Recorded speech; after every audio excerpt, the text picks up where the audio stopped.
The simple-hearted camel driver. Once upon a time, there was a man who was devoted only to pleasure, gluttony, and extravagance.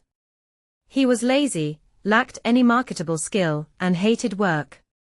Inevitably, after squandering his father's entire inheritance, he kept himself afloat by borrowing and defaulting on loans, buying on credit and selling for quick cash, and engaging in fraud. He would repeatedly buy goods on 6-month credit from a merchant, sell them immediately for half price, and spend the money.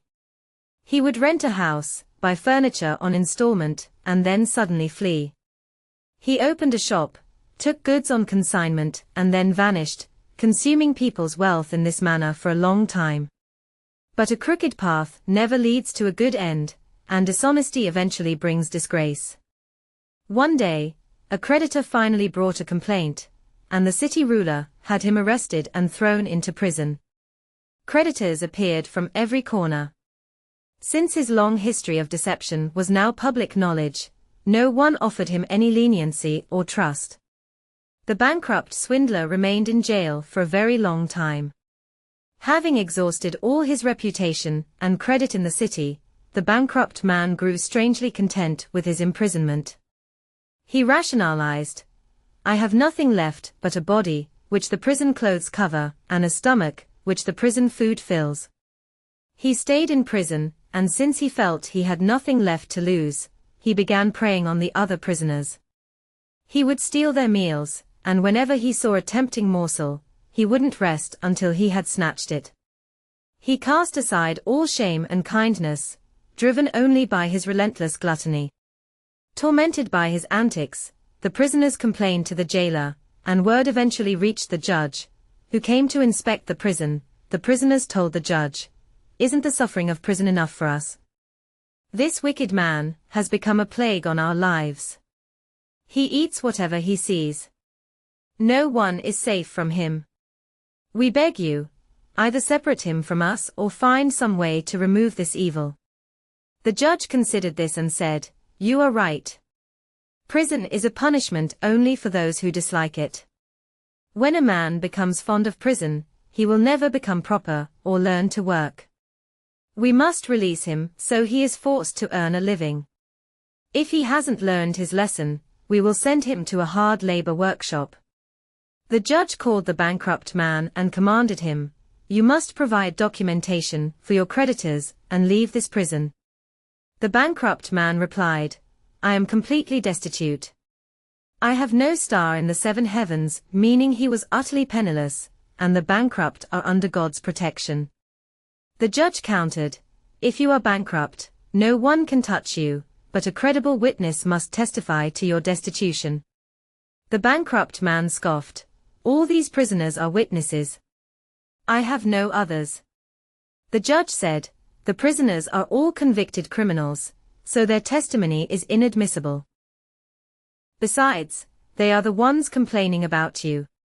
The bankrupt man shrugged, "In any case, I have nothing, and there is no better place for me than prison." The judge declared, "Prison is meant to punish, and since you are content here, it is not punishing you. I will release you. And since you have no shame in being bankrupt, I will parade you through the city to make it clear to everyone. Then no one will ever sell you anything on credit again. You will then either learn self-reliance and earn your bread, or if you continue to harm people, hard labor or execution awaits you." The judge ordered that the man be taken to the town square. They were to find a donkey, cow, or camel, mount the bankrupt man upon it, and parade him around the city from morning until night. A town crier was to introduce him to the people, shouting, "This man has consumed people's property and claims to be bankrupt. From now on, anyone who sells him anything on credit, or lends him money has no right to complain to the judge, for this bankrupt man has nothing and fears no prison."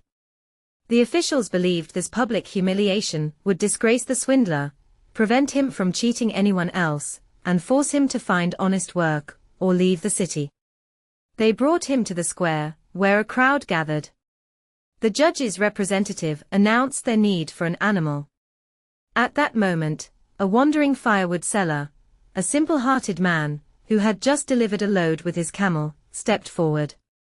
He put down his firewood, led his camel forward, and said, "Let this camel carry him. My camel is better than all of them." He even offered a small gift to the judge's representative, hoping his animal would be chosen. They mounted the poor wretch on the camel and paraded him through the city until dusk. The crier shouted his message to the onlookers, "O people, look carefully. This man is destitute and has nothing. He has squandered people's wealth, and his poverty has been proven to the judge. After this, whoever sells to him on credit, or lends him money has no right to complain to the court. Look well and recognize him."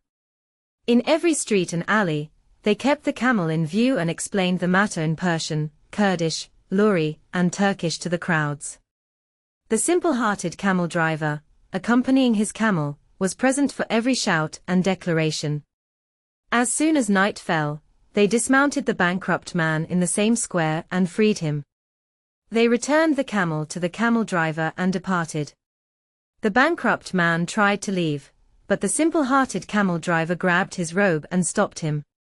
"It is late, and my journey is long," the driver complained. "I have not sold my firewood, and I have lost a day's work. You have been riding my camel since morning. I won't ask for the full rent, but at least buy me some straw so the camel doesn't go hungry." The bankrupt man stared at him in disbelief. "Now, look at this one," he cried. "What have we been doing and saying since morning? Didn't you have ears, eyes, or a mind? The sound of my disgrace, my destitution, my begging, and my poverty has reached the sky. All the people of this city understand that I have nothing. Have you not understood yet?" The camel driver insisted, "I don't know about these things. I know you rode my camel since morning. You must pay my due, or I will ruin your reputation." The bankrupt man shook his head. "Truly, you are more wretched than me, and greedier than any of my other creditors. All those who dealt with me fell into a trap, because of their own greed. They saw me buy goods for double their price and spend more than my income, and out of a hunger for profit, they entrusted their wealth to me, foolishly believing I had hidden riches. But you have heard 1,000 times since morning that I have nothing, and still you haven't understood. My good man, if I had money and was able to pay, I would not have suffered this public disgrace. Now, if you have anything to say, go complain to the judge."